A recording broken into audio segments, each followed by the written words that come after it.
And with that, we bring in Ric Bucher, Fox Sports NBA analyst. It is free agent week, so you know over the next 3-4 days it'll be percolating. Friday, you can officially make the move. We suspect teams are now talking today, tomorrow, Thursday to get things done like NFL free agency. So let me start with the one that did surprise me. I think the bench stuff's overrated. The Bucks didn't have a good bench scoring. Denver doesn't. If your 3 or 4 big-time players are scoring, I mean, Denver won a title with 3 guys playing well, Porter not playing well, and very little bench scoring. If you got 3 guys hitting it, you're fine. But I will say, Ayton needs touches or he disengages. That's his personality. Yeah. Are you surprised they're keeping him? They're not keeping him. And I'm not surprised that they're saying they're not, or that they are keeping him, because it's the end of June and they have to move him. But it's a little bit like, well, you're going through this right now. You have your house up for sale. Yeah. You may not sell it. Yeah, I did yesterday, right? But go ahead. You did? Did you really? Wow. You did? Yeah, I did. But that's okay. Keep going. Okay. But you went into it with the ideas, I don't have to sell. Yeah, I love it. I just want to see what I can get. Yeah. So, but it's different if you have to sell and if the market knows you have to sell. Yeah, we didn't. Because then you're not going to get top dollar. And couldn't I argue that Vogel historically has done so good with bigs that he'll have a great first half? Yeah. That Ayton will play about as well as Ayton can play. Yeah, even if they get that far. I mean, at this point to say we're going to try it out and we'll see how it goes. But the reality is, contrary to your belief that you can just play 3-on-3, you need depth, and you need, especially with those 3 guys, you need guys who are going to be willing to do all the dirty work. And Deandre Ayton, look, let's keep in mind this idea. Everybody's like, well, if he would just be what? If he would just be a role player, he's a former #1 pick. Yes, he wants the ball. He's in his mid-20s. Like, he's not going to be satisfied to be the 4th option, regardless of what this team does. So I would fully expect that you're going to see him moved at some point to get depth, to get a couple of quality role players. They don't have to do it now, and they can raise the stakes by saying we're not going to do it. I know where you live in the Bay Area. It's a very pricey, secluded grotto. I'm not going to talk about it, but you hear all this stuff about Chris Paul to the Warriors. Yes. First of all, the Bay Area hated him. Yeah. Second of all, he's an odd fit. It feels like to me he's a pick and roll guy. He plays without a bunch of tempo. Yeah. They play with tempo and don't do the pick and roll. Yeah. So my take, there has to be a big, so he's part of a second unit that's got some pick and roll capabilities. Yes. Otherwise it doesn't work. Like Brooks Lopez or somebody. You got to bring somebody here, right? Like it can't be the last move. Well, Jonathan Kuminga is probably better as a pick and roll option. Okay. And not that he's grown into being 7 feet tall, but look, there's a couple things here. Start with the fact that, as you already mentioned, there was no market for Jordan Poole. I've heard from plenty of Warriors fans, this is the big buzz in the Bay Area. Shouldn't they have waited? Maybe they could have gotten DeAndre Ayton. Maybe it's like, no. This move was, we need to get off of Jordan Poole's money and we need to get him out of the building. Yes. However we do that. Yep. So the Chris Paul thing allows you to save money in the long term. And it's one of those moves where you go, okay, you know what? We're going to have another adult here. And we can have him, like the Warriors only play fast. That's because that's basically the only way they could play. Yeah. Chris Paul gives you an option to play 2 different ways. That's what was the secret sauce with the Denver Nuggets. They could play fast. They could also play slow. At some point, you need to be able to slow down and be effective. So I can make a case where Chris Paul does work with the second unit. You're going to play it. You're going to play more pick and roll. And I think the stats show that Steph and the Warriors played more pick and roll this year than they ever have. But it still was a low number. It's still one of the lower numbers in the league, but they're gravitating that way because you just can't find players that are going to fit into their system. You need veteran high IQ guys, and it's difficult to get those guys. So I can make a case where Chris Paul fits, but I also believe what this does is it just expands their options. They can move him at the trade deadline. They get off money. They see if it works. They just have more ways to go with Chris Paul than they would have with Jordan Poole. Yeah, I was talking to Jason Timp, who worked with me at the Volume, and one of the things he said is if you go to the plus minuses, Curry and Poole, it was dramatic. Yeah. And if Chris Paul just gets you out of the negative category, you're 205 plus 220 on the year with Curry. Yeah. If you're just plus 4 with Chris Paul, I mean, they were literally two basketball teams. Curry on the floor, Curry not on the floor. Yep. Chris Paul allows you to be one team, not as good as the first unit, but one real team. Sure. And the criticism that I've heard is, well, Jordan Poole wasn't a good defender, and Chris Paul is not a good defender anymore. But here's the distinction. Chris Paul, per minute, Jordan Poole turned the ball over more than any other Warrior. They led the league in turnovers. And I don't know if there's a stat that breaks it down, but I would guess that they led the league in live ball turnovers, which is the ball's not going out of bounds and you lost it. This is you're getting the ball picked or you're a bad pass and they're going the other direction. Chris Paul still at this age has one of the top 5 assist to turnover ratios. Yeah. He's going to solve that problem, and their defense is going to get better simply because they're not going to have as many live ball turnovers as a result of having Paul rather than Poole. So the Blazer execs are meeting with Dame either today or tomorrow. I've said they've been in NBA purgatory, somewhere between 11 and 17 for 10 years. So you don't get in the lottery, but you're not attractive enough for top free agents. And, they basically drafted a younger Dame. Can't shoot like Dame, probably more athletic, a little bigger, stronger. To me, it's the time to move off. Listen, there's sometimes the divorce is good, and it wouldn't be an ugly one. He fits in Miami, and they've got the next Dame. Yep. I would be shocked if it doesn't transpire. Would you? I don't know if shocked. I would be surprised if it ultimately doesn't happen because, first of all, there's just been too much innuendo. Usually these things may take a little longer, but when you start to hear the sides considering things, it usually means the ball's rolling in that direction.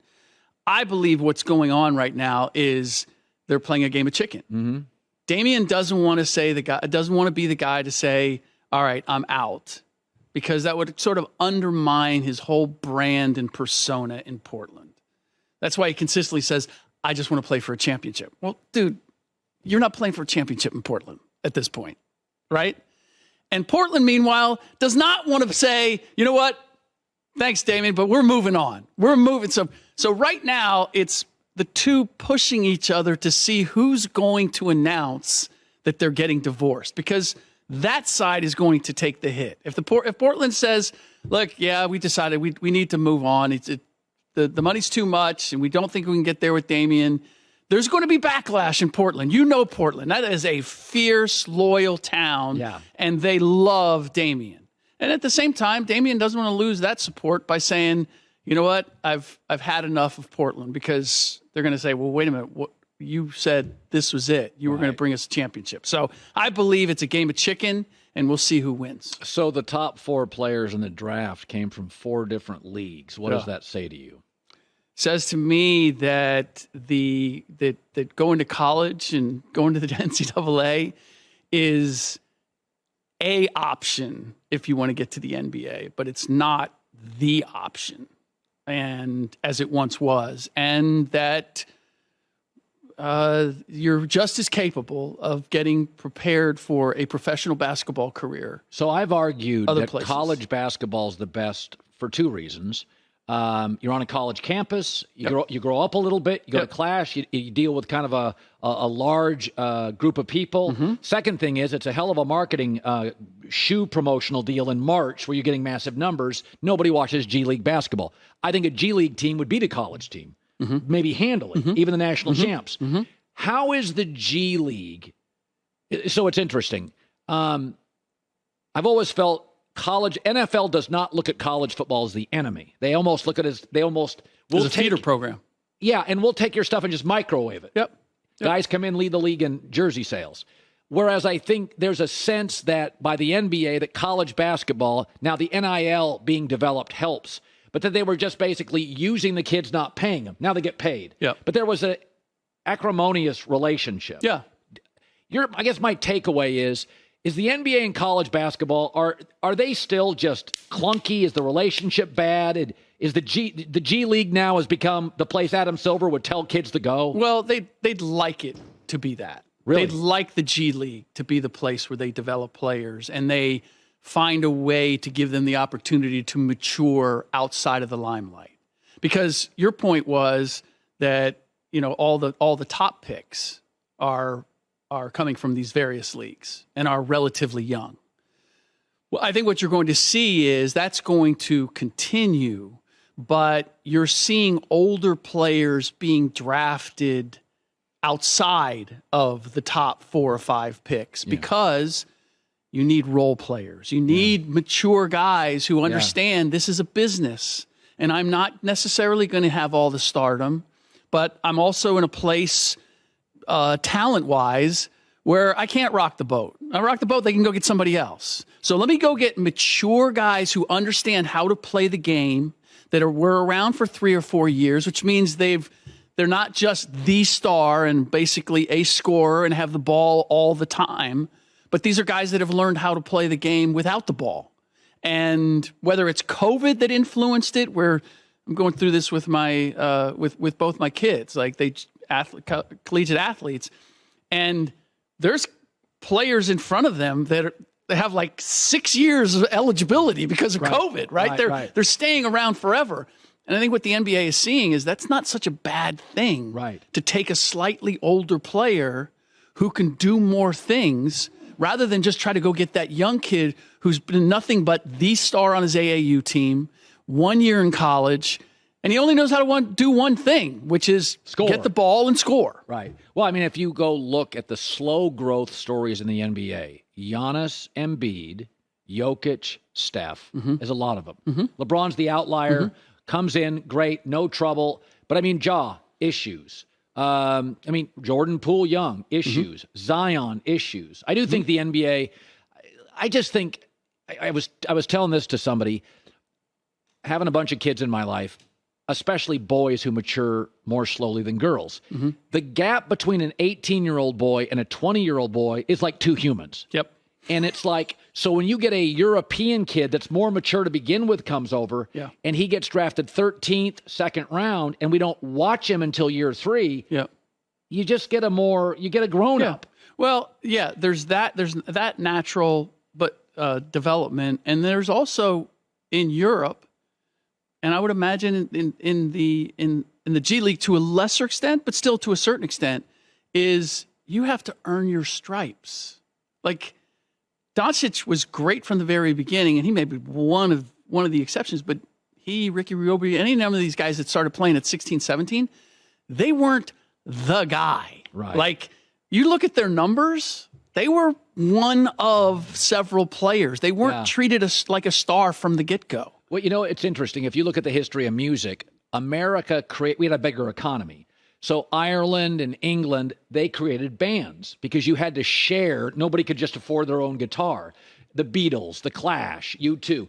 So Europe, a little less money than, America, we created rock stars. The parent buys the kid a guitar, he's a rock star. It's the classic individual over team. Yep. Europe's way of music has been a lot of times bands. They're basketballs, not about the individual star. It's putting the young kid with men. You're part of a community.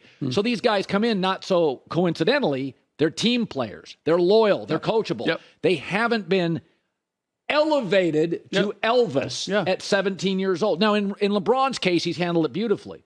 But I do think the slow growth domestic players and the slow growth Europeans, you get a real grown-up by 23. He's traveled. Yeah. He's had to sacrifice. Yeah. He doesn't care about his shoe deal. I don't even know if Steph still... He wears a pharmaceutical shoe. I mean, I still don't think he cares about his shoe. Right? So. Yeah, well, considering the size of the contract that he signed, I think he cares. Okay, Marcus Smart leaves Boston. Yes. It was time, but Porzingis has locker room issues, gets hurt a lot. I do think he's a better get-a-basket guy, but was there something holistically with this move beyond just player for player? What did you make of it? I can't help but feel as if Brad Stevens is building the team around Joe Mazzulla. Like, the assistant coaches that he hired for him, Sam Cassell and Charles Lee, and like those are guys that can connect with the players and aren't afraid to challenge the players in a way that I'm not sure that we always saw Mazzulla challenging them. And with Marcus Smart would challenge Joe Mazzulla. I imagine, I don't think Grant Williams is coming back. I think he's another one. Kristaps Porzingis is not going to challenge Joe Mazzulla. So you're going to have a quieter locker room probably. Yeah. But I don't know that you're going to have a better team. I don't think there's going to be any issues with Kristaps fitting in. Yeah. I also don't think there's going to be any issues with Marcus Smart fitting in Memphis. With Memphis. He's got, I mean, everybody's like, oh, they're getting the veteran to like, Marcus is a little crazy, but you need a little crazy in Memphis so that those younger players relate to you. And so I like the fit in both cases, but I would say that this makes Memphis, he fills more holes for them. Yeah. Covers for John Morant the first 25 games. He can slide over into that Dillon Brooks position and give you better defense. And and just a higher IQ player. Yeah. I really like Marcus going to Memphis, probably more so than I like Kristaps going to Boston. All right, good stuff. Are you on Speak today? I am on Speak. All of Speak today. Right. By the way, as soon as you mentioned where you live, he's such a real estate mogul. No, I'm not. Like he was immediately like checking. Oh, really? Oh.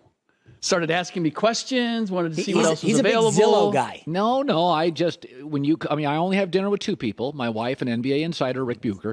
And so he showed me where he lived in the Bay Area, and it's a wonderful, quiet, it's very quiet. I like quiet. He looks at sunset. It's nice. You live next door to Curry, right? Not quite. Oh. Steph Curry's, I'm on the coast. Yeah.